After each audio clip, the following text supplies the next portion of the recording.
E aqui vamos começar a falar um pouquinho do tema 1124, mas só para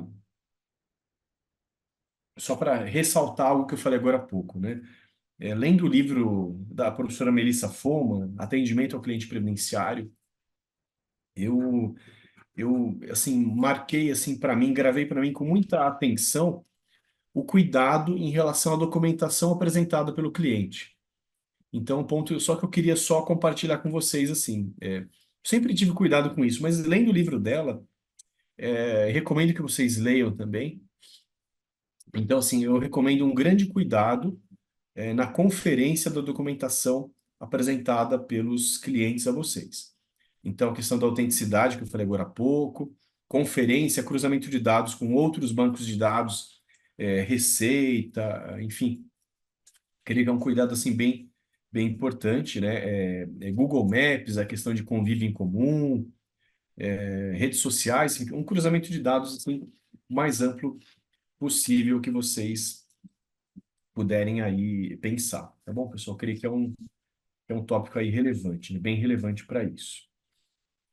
Deixa eu ver aqui mais aqui. Então, eu creio que, assim, os formatos de prova, eu creio que a gente acabou, acabou mapeando bem isso, tá? Então são pontos, assim, que já vou dar por concluídos aqui.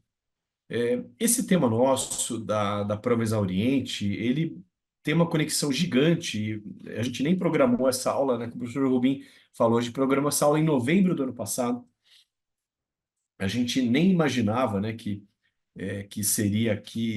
teria uma repercussão tão direta, tão imediata no tema 1124 do STJ. E aqui a gente teve, inclusive, uma questão de ordem semana passada, no sentido de mudar o texto em debate, a meu ver, aqui com grande risco, um grande risco da gente ter ações extintas. Tá? Então, nós tínhamos uma proposta de redação até semana passada, uma questão de ordem muda a, a redação da tese jurídica que será debatida, e aí nós temos aqui, enfim, esse acréscimo aqui. Caso superada a questão da falta de interesse de agir, né, vai ser debatido aqui no tema 1124 a tese de definir o termo inicial dos efeitos financeiros dos benefícios previdenciários concedidos ou revisados judicialmente por meio de prova não submetida ao crivo administrativo do INSS. Prova é elemento de prova, aspecto material. C, a contar da data do requerimento administrativo ou da citação da autarquia previdenciária. Então, o primeiro ponto a ser colocado aqui, a ser pontuado aqui, é essa mudança da tese que será debatida. Então, semana passada só houve a questão de ordem, mudaram a tese que será tratada, que será discutida, e agora o julgamento prossegue. Então, é o primeiro ponto, é ainda uma etapa inicial. Primeiro ponto que deve ser aqui pensado. O STJ pode mudar a tese debatida depois do processo pautado, amicus curiae apresenta memoriais, enfim, o STJ pode fazer isso, inclusive aqui com uma grande perspectiva de prejuízo aos segurados. A resposta nesse caso é positiva, pessoal. Então, eu converso muito com processualistas que lidam com o tema dos precedentes, aí, que se debateram especialmente sobre o tema dos precedentes. Eu recomendo a obra de um colega meu lá da Federal do Paraná, o professor William Pugliese. O doutorado dele foi nesse sentido, Princípios da Jurisprudência, uma obra bem interessante para ser consultada. E eu converso muito com ele. E no tema 692 eu tive essa conversa com ele. Então, o STJ, a Corte Superior, pode mudar o precedente.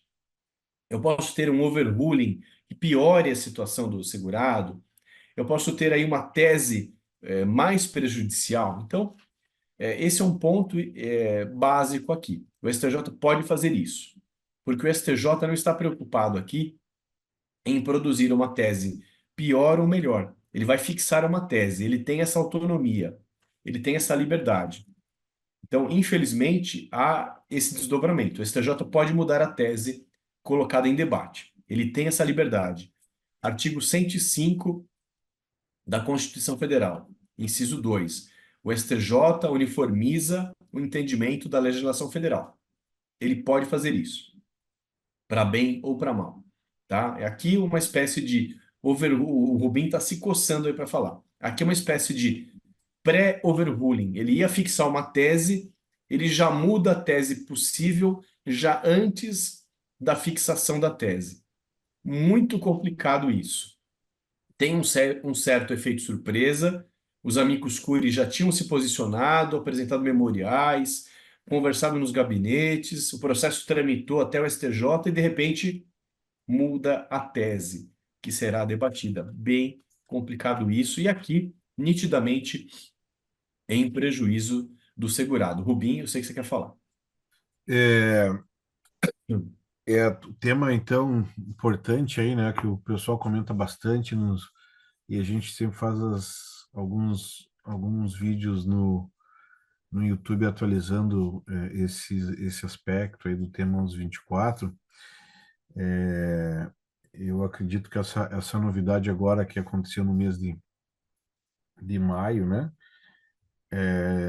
Ela não é uma novidade boa, tô com o Serral aí nesse aspecto, não é uma novidade boa, mas eu queria fazer uma observação aqui, que é o seguinte: a dedução que se tinha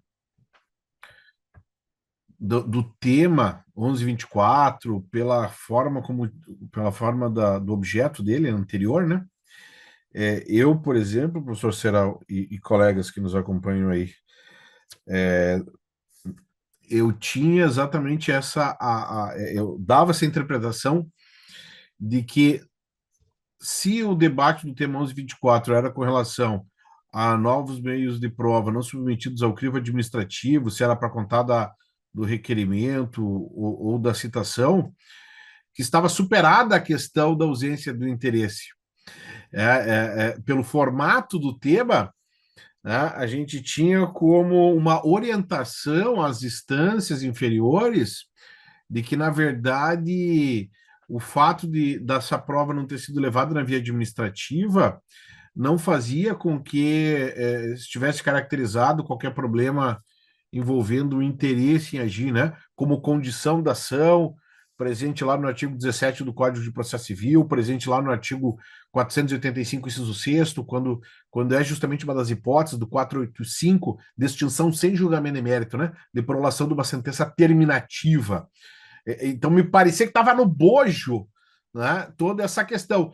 E tanto eu estava certo que há uma espécie de uma reconsideração a respeito dessa questão, que os ministros sustentam ali, professor Serral e colegas, que estaria em razão do próprio recurso do INSS, no caso concreto, em que essa questão ela é objeto do recurso do INSS e com relação ao interesse agir, essa questão do interesse agir, que ela estaria na própria resignação do INSS que dá origem à produção de um tema, e que, portanto, essa questão ela não estaria sendo por si só já pacificada, precisaria ser enfrentada também à luz das orientações anteriores do STJ, especialmente do tema 350 do Supremo Tribunal Federal, com relação à lógica, né, do interesse agir já estabelecido. Então, fica aqui um pouco do histórico, né, dessa constituição do tema 1124, e me parece aqui, te devolvendo a palavra, professor Serral, que ele ficou um tema agora mais perigoso. Essa é a questão. A pergunta que me foi feita até aqui no YouTube foi, depois do último encontro, né? Professor, ficou pior ou ficou melhor?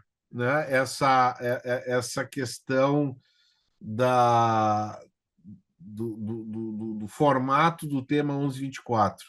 Né? Ele abre aqui, então, dois debates, um que autorizaria a extinção do processo sem julgamento de mérito, e caso superado isso, aí vai se discutir a questão do mérito, sai do 485, vai para o 487, discute aí a questão do marco do benefício.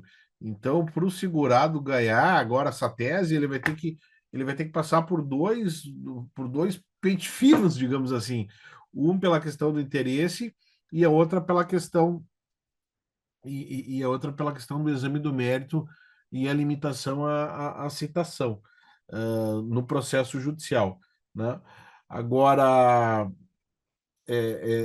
aqui realmente me parece que aquelas observações que a gente vem construindo há um bom tempo, e expomos aqui também para o professor Ceral, novamente aos colegas, sobre o elemento, sobre o que é o elemento, né? Ele volta com bastante força, né? Porque aqui fala claramente em meio de prova. Então os fatos eles foram sendo trazidos desde a via administrativa. O que não foi trazido aqui é um determinado meio de prova, né?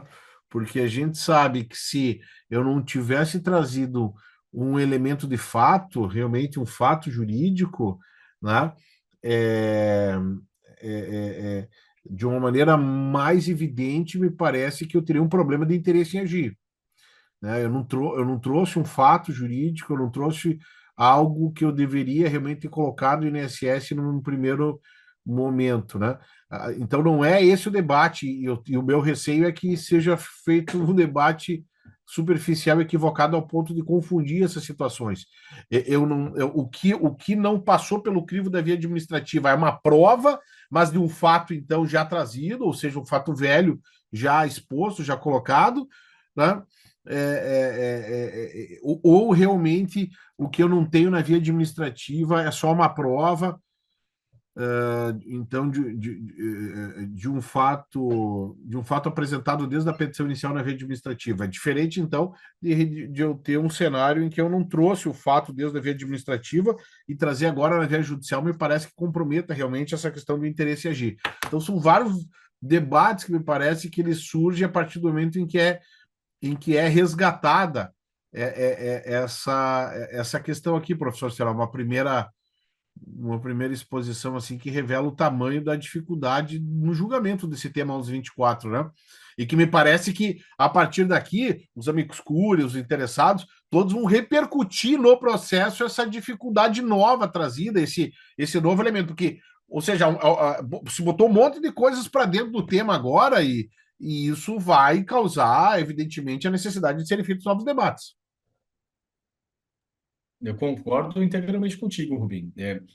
Aqui é um elemento novo e os interessados no processo, os amigos curiae, a meu ver, têm aqui uma nova chance de se manifestar. É como se fosse uma nova tese, praticamente. Então, eu creio que há espaço para novos memoriais e nova conversa, enfim. Se não novos memoriais, pelo menos nova conversa nos gabinetes com os ministros, enfim. Eu creio que é muito importante isso. Sem isso, não há devido processo legal em relação à atuação dos amigos curiae. Acho que é um ponto muito importante, que é uma mudança radical de tese. Não é só uma mudança de texto, é uma mudança de tese. Acho que é o primeiro ponto que a gente tem que levar para os amigos curiae. Enfim, nesse caso eu não estou atuando pelo IEPREV, eu atuo em outros, nesse aqui não, só estou acompanhando, mas acho que aqui não é só uma mudança de texto, como a gente já viu em outros aí, enfim, que aí tudo bem é do jogo. Mas aqui é uma mudança da própria tese, né? Pode ser que pode ser não, eu tenho um primeiro crivo em que extingue o processo e depois eu vou discutir o mérito, enfim, o marco temporal do efeito financeiro. E aqui uma primeira problemática que eu verifico, que é o seguinte: superada a ausência da falta de interesse de agir. Quem vai verificar se isso foi superado ou não? O STJ, nessa tese, ele vai firmar um entendimento que vai prevalecer para qualquer processo que trate disso no Brasil, ou ele vai jogar isso para a origem. Então, agora, daqui para frente, a cada processo que for julgado, que envolva o tema 1124, o juiz na origem, em concreto, ele que vai verificar isso, ou o STJ vai definir nessa tese aqui, que um meio novo de prova, um novo meio de prova, se ele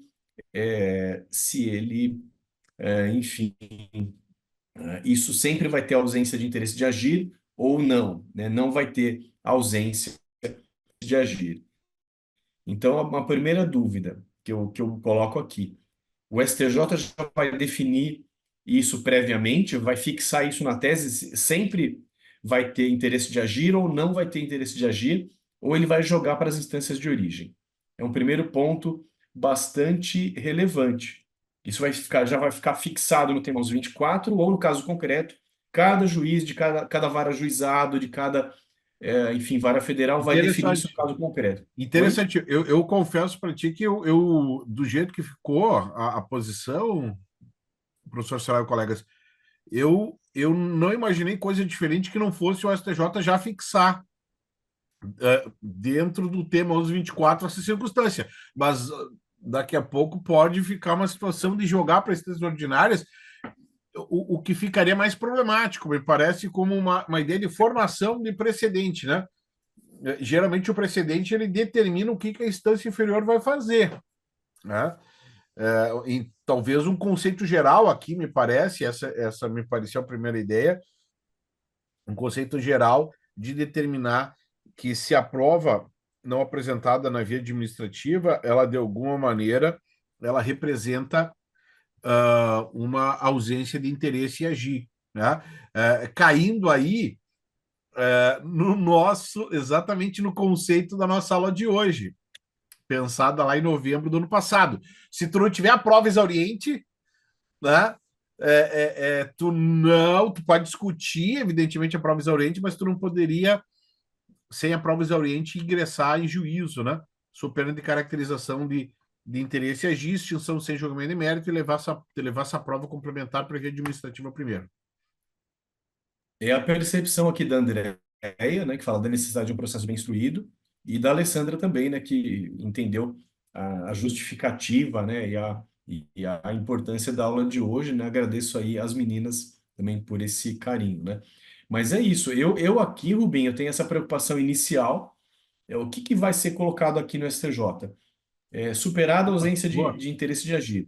bom Eu debate. creio que ele vai remeter para a instância de origem, aferir isso no caso concreto, se tem ou não interesse de agir. Creio que o encaminhamento deve ser esse, mas assim, pode ser que ele defina na tese de que documento novo, apresentado só na via administrativa, configura a falta de interesse de agir. Eu acho que a gente tem esse Só risco, na via o risco judicial. assim, a bomba atômica, sabe? A bomba atômica.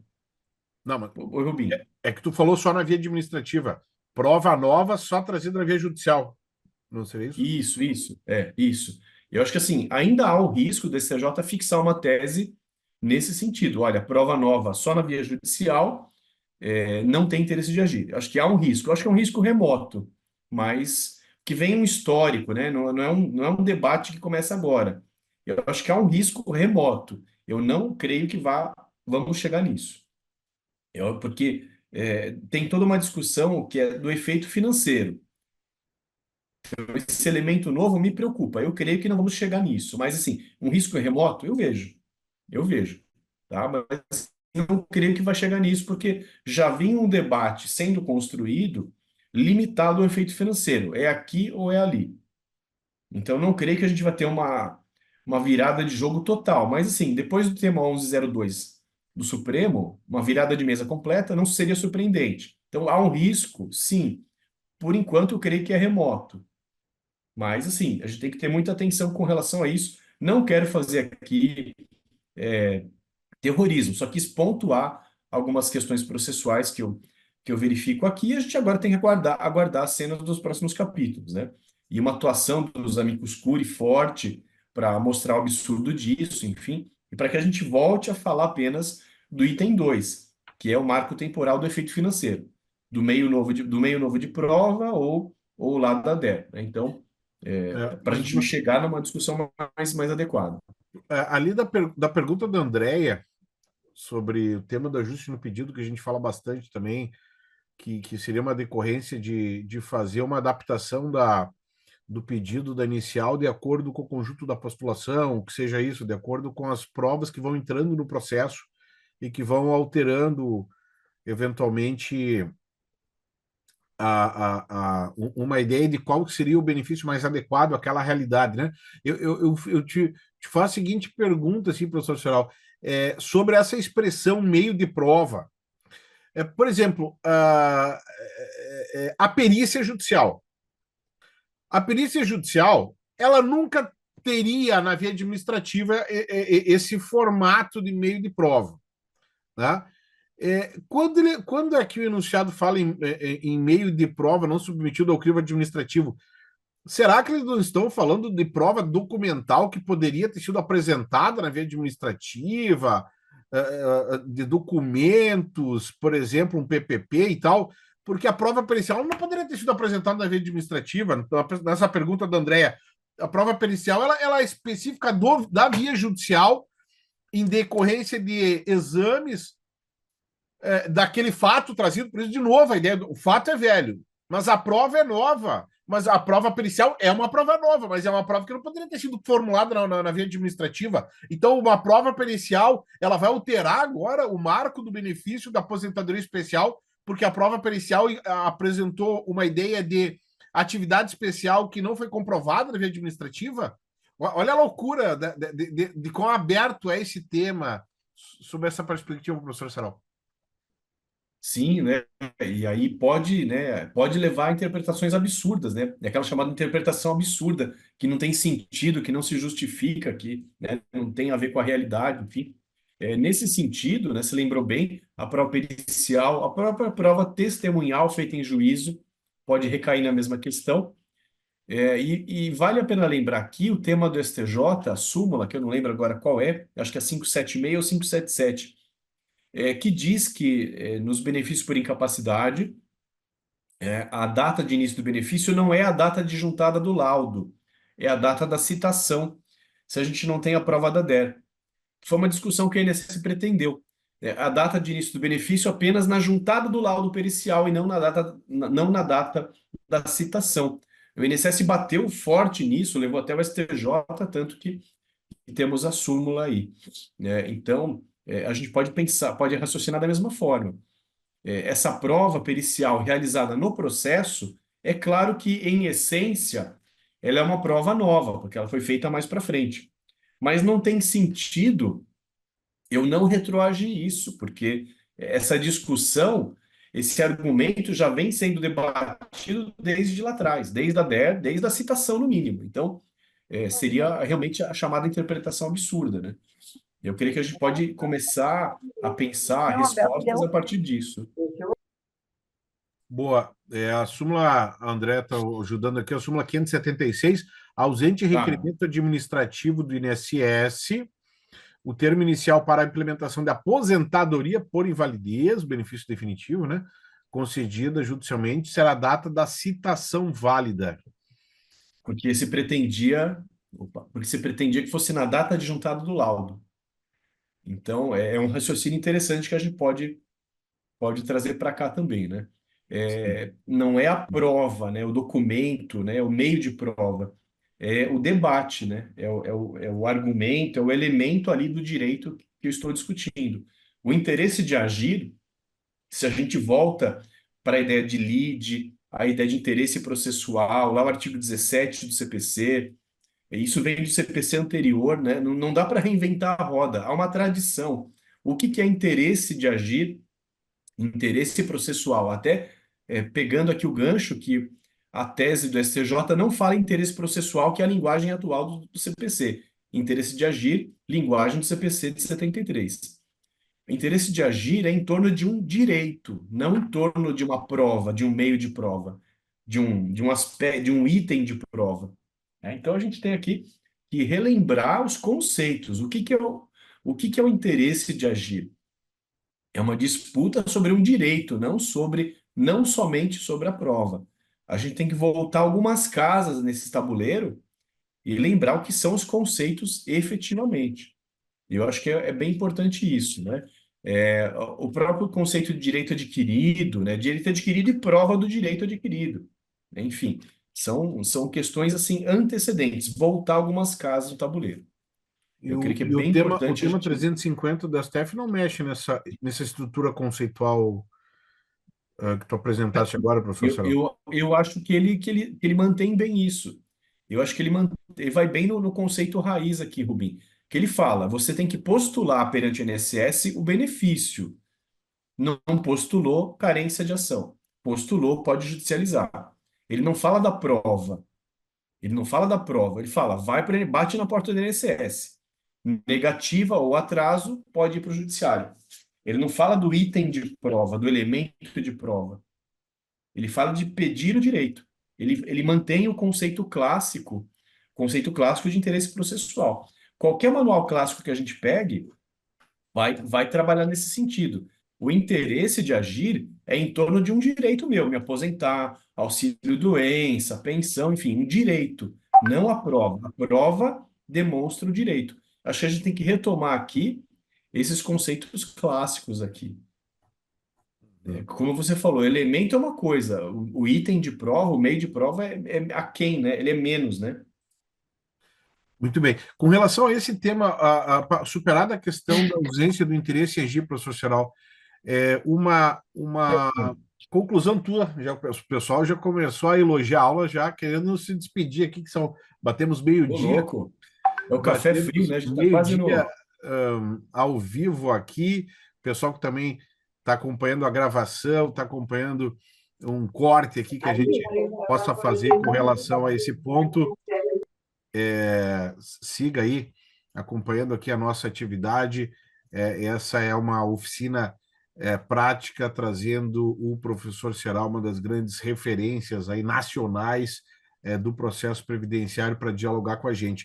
Ultrapassada a questão da falta de interesse em agir, qual que seria a sua impressão assim, do tema 1124 em termos das chances do segurado ter reconhecido o direito do benefício não a contar da citação, mas a contar da data do requerimento administrativo? Estaria em cima desse mesmo conceito de direito adquirido, ou a sua impressão é de que, se passar a ausência a questão da falta de interesse em agir, a solução vai cair meio nessa hipótese intermediária da citação da autarquia previdenciária no processo judicial? Olha, olha, Rubinho, eu estou muito preocupado com esse julgamento, né? A gente tem visto uma guinada do STJ, que era uma corte mais favorável que o Supremo, mas a composição do STJ mudou muito recentemente. Temos muitos ministros novos, vão entrar mais dois novos agora. Então, assim, é um pessoal que vem com uma visão mais formalista, mais rigorosa, menos favorável ao segurado. Eu estou bem preocupado, assim, a gente ainda não identifica o que vai acontecer, mas eu estou bastante preocupado, né? Os ministros historicamente mais favoráveis aos segurados foram se aposentando, a ministra Suzete, ministro Napoleão, foram substituídos, enfim, isso é do jogo, por ministros mais pró-INSS, mais legalistas, mais formalistas. E aí nós temos, enfim, eu creio, sim, é um risco muito grande de uma fixação de entendimento mais desfavorável ao segurado aí. É um risco de efeito financeiro fixado na citação. Mas agora é do jogo, enfim, tem que se ver aí o que vai acontecer, né? O meu entendimento é de que o novo meio de prova, ele não afeta o direito adquirido. O direito foi constituído lá atrás. Para mim, assim, isso eu defendo isso claramente, abertamente. O direito foi constituído lá atrás. Eu demonstro agora. Nos slides aqui vai ter bastante material para o pessoal trabalhar isso, né? Tema 1124, compreensão do problema. Então, depois o pessoal vai acessar esse material aqui. Mas, basicamente, a linha de argumentação básica aqui é a seguinte: o direito foi constituído lá atrás, demonstrado em juízo posteriormente, mas ele já deve repercutir financeiramente desde aquele momento pretérito ali, e eu defendo isso com unhas e dentes. E eu creio até que a gente deva preparar uma possível atuação no Supremo. Então, caso o STJ ele entenda que a tese é apenas o efeito financeiro é apenas da citação, a gente deve ir ao Supremo, levar isso para o Supremo, argumentando violação ao direito adquirido. né? É claro que é uma briga difícil também, mas a gente tem que estar preparado para isso, caso o STJ fixe uma tese aqui contrária aos interesses segurados. Olha aí, ó, que interessante, hein? Não a questão pode não parar também no STJ. A questão pode ter um Sim, desdobramento constitucional ali para o Supremo Tribunal Federal, né? exatamente, né? Interessante. Como diz você aí no Sul, a Ana, né? Tem mais colegas do Rio Grande do Sul, né? Como é que é? É, não tá morto quem peleja, né? Então é essa a ideia. Se eventualmente houver um retrocesso aqui, vamos seguir, enfim, não dá para desanimar. Eu tenho muito receio, de verdade. Tenho, tenho muito receio, né? A Kátia colocou aqui, a própria alteração da tese no tema já é uma sinalização, né? Então, gera uma preocupação gigante, André, Kátia, perdão. Então, hoje eu estou na fase do receio. Tá? Então, a gente tem que agora observar e pensar novas estratégias aí. Uhum. Mas o próprio conceito nosso do encontro, da aula da prova exauriente, ele já seria uma forma de já lidar com o problema antes da gente ter essa solução, né, professor Exatamente, Geral? né? Hoje, qual Exatamente. que é a orientação hoje para o advogado para advogada que não vai esperar aí, entre aspas, outra expressão aqui do Rio Grande do Sul, cair do cavalo, aguardando um julgamento desse que pode nos trazer um prejuízo aí complicado, irreparável, etc. Ele já É, trabalhar a ideia da Provas Oriente, já trabalhar essa isso. perspectiva de eventualmente, antes de ter um processo judicial, ele examinar se essa prova passou pelo crivo administrativo e levar para o crivo administrativo e nas mais diversas alternativas, que é revisão, recurso, o próprio novo pedido administrativo, enfim, fazer com que essa questão seja levada à via administrativa e a partir daí ele, o advogado, no caso concreto, ele consegue contornar e sai da aplicação do tema 1124, lhe parece, professor Serol? O caminho é esse, né? Daqui para frente, processos novos, exaurir a prova, recurso administrativo, revisão, né? Daqui para frente, o caminho é esse mesmo. A preocupação vai ficar nos processos já em curso em que não houve esse exaurimento da prova, houve na via administrativa, houve prova nova apenas no judiciário, então esses a gente não tem como contornar.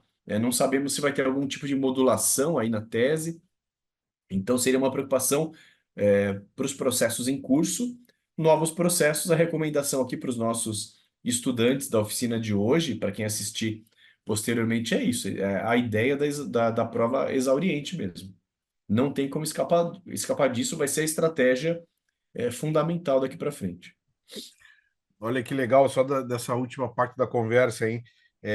Dúvidas com relação à tese, também dúvidas e possibilidades de modulação, e uma terceira É, questão que é o próprio recurso extraordinário depois ao STF, em que pode haver também uma alteração ou mesmo uma modulação a partir daí pelo Supremo Tribunal Federal. Deixa eu lhe fazer um último questionamento aqui, professor Sorel, com relação à estrutura do tema 1124, que é a seguinte, para essa sua colocação sobre os processos em curso, né? Teve uma colega já do time de elite que fez essa seguinte questionamento para mim aqui na última sexta-feira sobre, olha que interessante, hein? O processo dela já teve sentença que concedeu o benefício e estabeleceu o sobrestamento pelo tema 1124, tá? Todo mundo acompanhando aí. Sentença de mérito, concessão de aposentadoria, com sobrestamento com relação ao tema 1124 para determinação do marco do benefício, se no do requerimento administrativo, da DERA ou da citação. A dúvida da colega é o seguinte: eu não tinha pensado também sobre essa perspectiva e trago aqui para o grande grupo. Será que o tribunal pode, nesse caso, professor Seral e colegas, o tribunal pode, a partir desse novo movimento do objeto do tema 1124, ele desconstituir a decisão de mérito já proferido para reconhecer uma ausência de interesse em agir? Recurso caso pendente. fixada a tese, é, caso fixada a tese neste formato, sim, porque lá na frente fala, olha, para mim aqui é a falta de interesse de agir, como em qualquer processo, né? Não é só, não é só nesse caso aqui. É uma aplicação superveniente da tese e ele tem essa prerrogativa. Poderia ser uma fase de recurso especial perante o STJ, então é o desdobramento natural do 1034 e 1035 lá aliás, 1039 e 1040 do CPC. A tese fixada eu posso aplicá-la aos processos em curso. Pois é, mas Ainda mais matéria de aferição ex officio. mas será que mas a dúvida levantada é sobre as questões envolvendo preclusão e coisa julgada, né?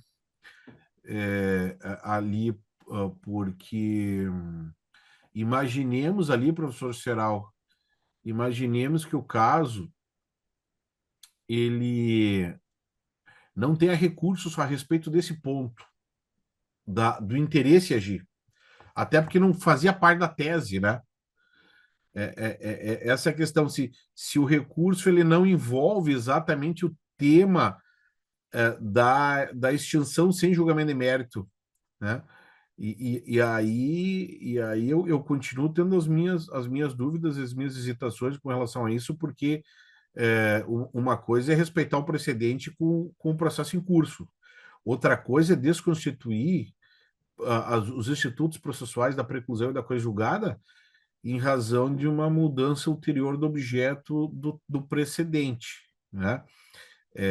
Não que isso não possa ser, de alguma forma, buscar uma retificação pelo INSS depois. A minha dúvida é dentro do próprio recurso, dentro do próprio momento em que se encontra o processo no segundo grau de jurisdição, nesse caso.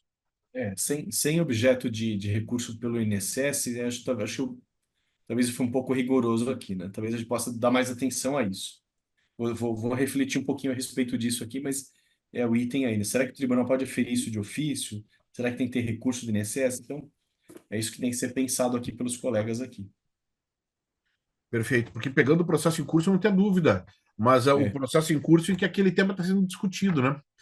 Que ele está sendo é. colocado, né? E porque a questão é grave, porque quando o juiz sentenciou, ele não tinha esse debate no tema 1124 para ele poder refletir. Ele não conseguiu também refletir naquele momento sobre isso, porque ele entendeu que o objeto era outro, né? Então, para mim, está superado o problema do interesse, eu estou discutindo aqui o marco do benefício. Mas se o tema 1124 volta uma casinha para trás, como aconteceu, né? Como é que fica no processo em curso em que o INSS, né, daqui a pouco deixou de examinar isso? Né? Muito provavelmente, me parece, estou refletindo, mais um brainstorm aqui, me parece que isso pode chegar depois à ação rescisória, a tentativa de movimentos rescisórios autônomos, né? Que Com possam ser certeza. feitos a Com partir, certeza. a partir, evidentemente, do julgamento que a gente É, não sabe o que vai acontecer no é, tema 24. Mas veja o grau de dificuldade que as coisas acontecem a partir da São muitos mudança do pontos para objeto. ter atenção, né? Muitos pontos para a gente ter atenção, né? Se caberia de ofício ou não, com objeto de recurso, com rescisória, eu acho que é um monte de coisa para a gente dar atenção, sim. Muito bem. Professor Será meio 15 minutos passados do nosso horário padrão aqui. Para variar, né? Ele sempre Fico à sua estica, né? disposição para os encaminhamentos finais aí, a definição e o material pessoal que adquiriu, evidentemente, o nosso curso fechado, né? Vai ter toda a dinâmica à sua disposição, mas vamos ao vivo aí para o seu fechamento. Só agradecer novamente o convite. Sempre é um prazer estar contigo, Rubem. É uma alegria, um prazer, um debate sempre de altíssimo nível, grande qualidade técnica. A turma também sempre é muito legal. Quero agradecer aí a todas as mensagens de carinho aqui pelo chat. São várias aqui. A Andréia, a Isolda, a Maria, enfim, o Jackson, vou acabar a Morgana. Eu não quero aqui a Alessandra, não quero o Cláudio deixar, enfim, né, de falar de ninguém aqui. Então, todas as mensagens de carinho aqui pelo chat, eu agradeço de coração. Obrigado, muito obrigado pela paciência com a minha garganta. Eu estou tossindo pra caramba aqui, chato, né? Então, não imaginava que seria isso. Patrícia, muito obrigado a todos vocês aí, Silvana, enfim. E assim, pessoal, muita atenção com o que vai vir pela frente nesse julgamento. Vira o que vier, a gente muda a estratégia, Querida Karina, nossa chefa, muito obrigado. Então, assim, veio uma tese desfavorável, a gente muda a estratégia, frisa a prova exauriente, a via administrativa, enfim, né, a gente vai, enfim, né, vai se adaptando, né, e os processos em curso a gente vai nos amicus curiae pensar na modulação de efeitos e por aí vai, pessoal. Então a gente vai agora aqui, né, sempre, né, se Eduardo, um beijão para você também, nossa querida Eduarda Cardoso. A gente vai aí se adaptando, pessoal. Fica novamente a dica, né? A pequena dica que eu sempre falo em qualquer curso que eu ministre, em qualquer aula que eu dê, que a dica é bem simples, é estudar, continuar estudando, estudar mais um pouco, se preparar, ter uma base firme, enfim. Tem vários cursos por aí, a turma que acompanha o Rubim tem as várias plataformas que ele disponibiliza. O caminho é esse mesmo, continuar estudando sempre. Deixo aqui um grande abraço para vocês, enfim, e um abraço especial aqui para o meu irmão Rubim.